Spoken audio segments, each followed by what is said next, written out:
gates of the third heaven, ready to go and plead my case. The angels stopped me. They said, we brought you to that tunnel to perceive 4 truths. You saw only 3. Go back and look again. They brought me back and let me look until 50 saints had been permitted to enter the gates of heaven one at a time. They returned, and I still could not perceive the 4th and final truth.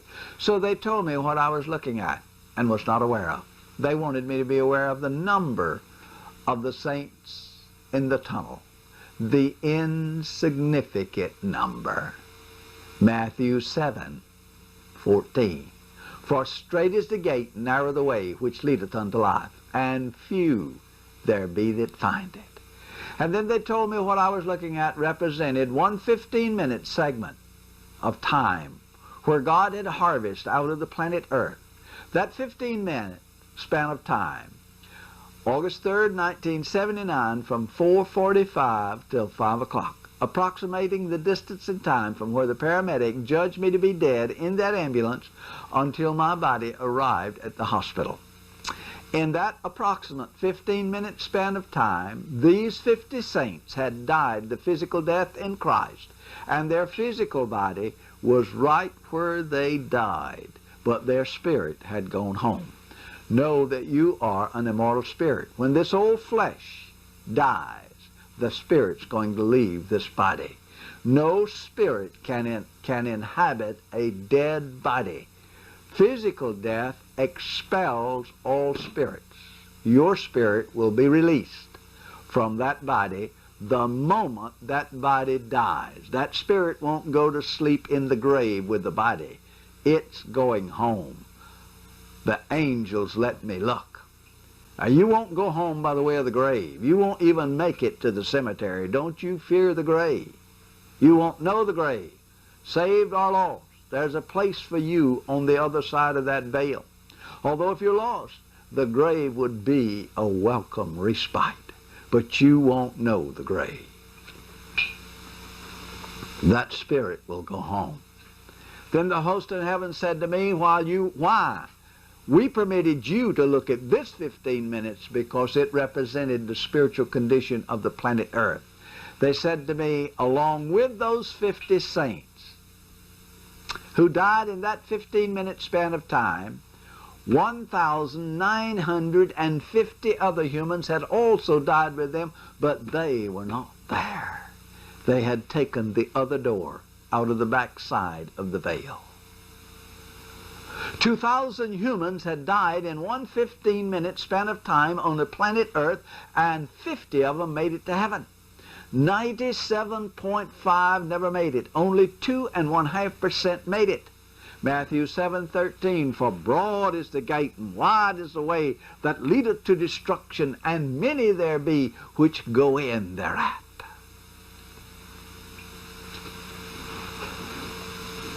In one 15-minute span of time on the planet Earth, a specified, this was not an average time, it was a specified or specific time frame. Those 50 saints that died in that specified time represented God's whole harvest on the planet Earth. Had August 3rd, 1979 been the day the trumpet would have blown so loud it would awaken the dead, Jesus would have found 2.5% of the planet Earth ready to go home.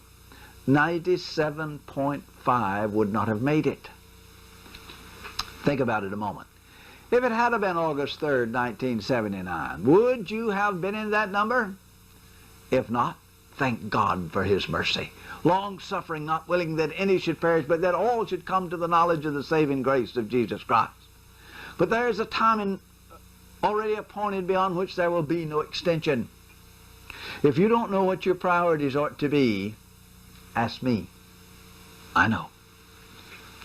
I leave that between you and God. I arrived outside of the gates of heaven ready to go in and plead my case. I'd been there the second time. The angels stopped me the second time. They said, now, if you go in those gates, you can't come out. You'll have to stay till He brings you back. But I said, if I can't come out, that means my physical life's over. My body won't get up off that bed. And I didn't get a chance to plead for my physical life. The angel said, then you stand here, talk to Him, and He will hear you. Boldly I came to the gate.